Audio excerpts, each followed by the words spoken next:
one. Hi, Richard and I are back. And just recently, I sent our president, Yvonne Walker, an email. And as a DLC president, I requested to know how many people were on union leave and what were they doing on union leave and what were they working on. And I didn't get an answer, it was ignored.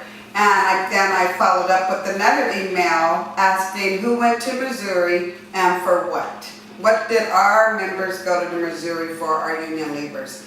So, which brought me to another point.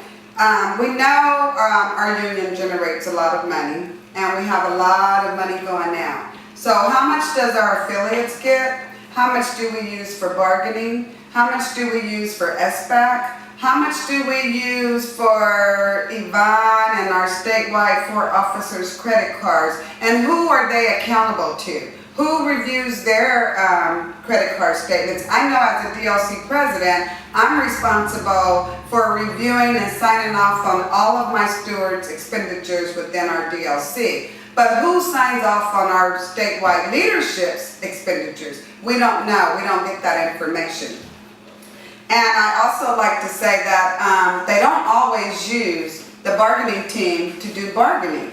And I know this for a fact because we had a non-steward at Caltrans that bargained did a meet and confer for all 9 bargaining units for across California. And his name is Timothy. And I didn't get permission to use his last name yet, but his name is Timothy. And he said when he was asked to do the meet and confer, he was told that it was for his vehicle only and that he did not know that he was signing off for all 9 bargaining units statewide.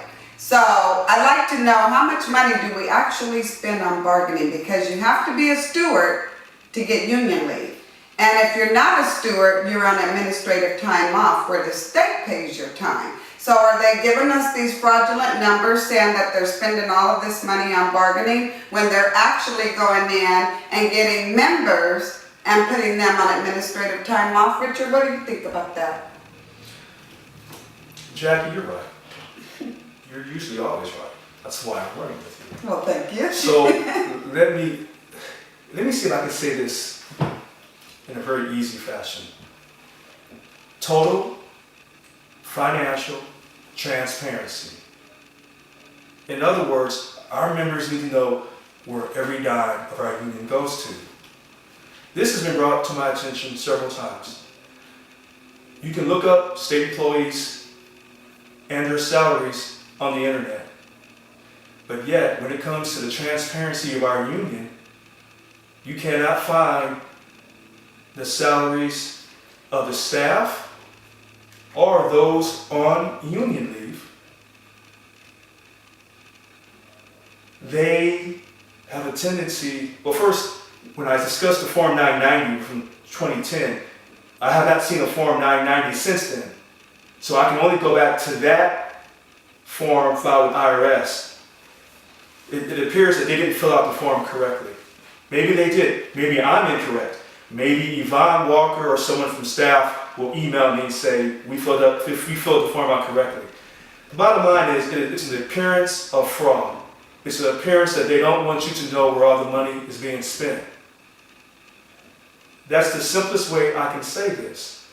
With the election, if I become SEIU Local 1000 president, that won't happen.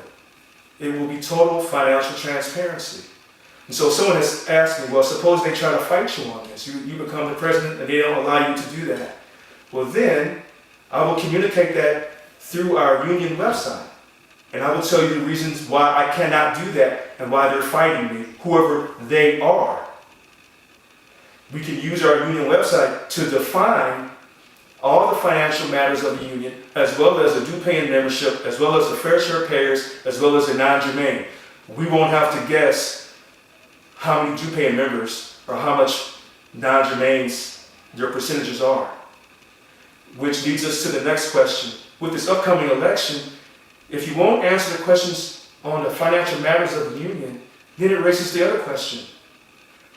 Jackie, how can we even trust that the election will be done correctly?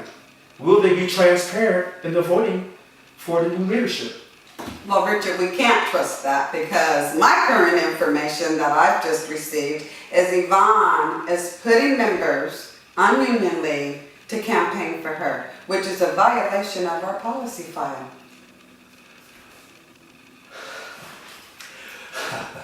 All right. So I'm gonna maintain my level of professionalism.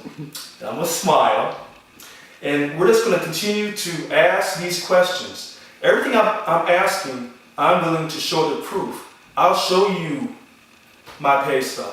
I can show you my voting record from 2012. I can show you where I voted against the side letter agreement. We must show transparency. And you must be able to say, here are the answers. If you cannot answer these questions, this is why you should not be re-elected, Yvonne Walker.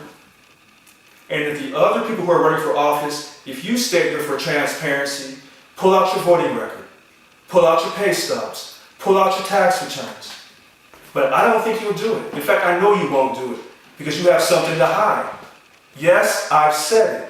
You're accusing Yvonne Walker of hiding and doing things wrongly, but you need to take a look at yourself and say, how are you different than that?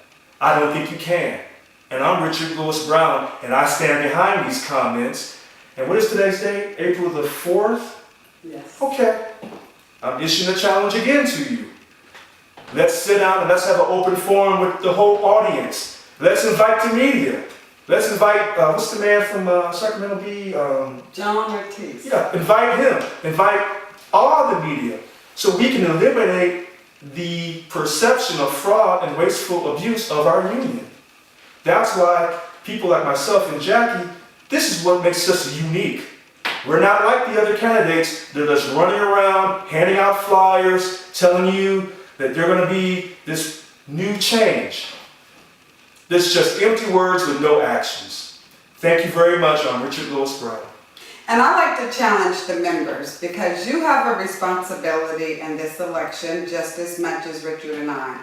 And that is that if you see a union leaver at your work site during working hours campaigning for Yvonne, you should challenge them and ask them who's paying for that meeting. Because that should be coming out of Yvonne's money and not out of your union dues. So be accountable, and for all of us to be accountable. And for the members, that if they're at your work site and you see this video, I would like for you to ask whoever the union leaver is or the rep, who's paying for this? Where does this money come from? Because we all have a responsibility to watch our money. I'm Jacqueline McCullum, and you can find me at jacquelinemccullum.com. Thank you.